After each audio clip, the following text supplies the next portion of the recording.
The struggle is you're really making sure that you're doing the thing in the way that the experts tell you you have to do it to assure that you're doing it the right way.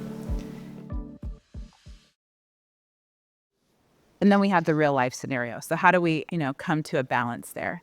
And the way that we come to a balance there is by understanding how data is being used and by looking at the legal framework behind it and proving that we are analyzing that, we have the documentation to prove it, but also that it's being applied the right way.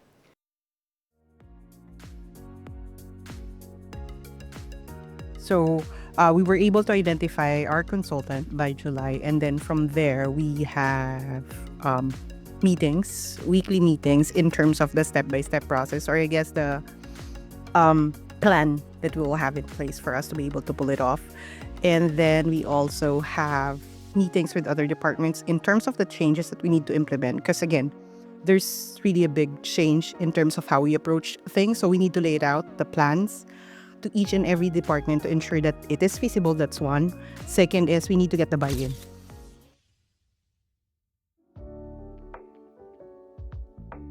First, we have established an organizational measure by forming a Security Incident Response Team, or SIRT, which includes defined roles in the event of security breach. We have established security incident management policies and procedures as well.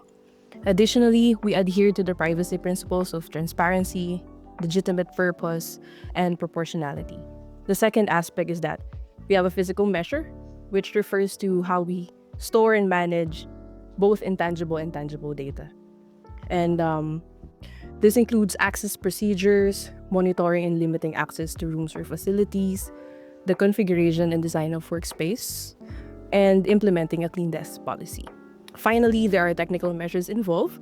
This includes the collection and storage of electronic information, as well as security measures like endpoint security and cloud storage and backup.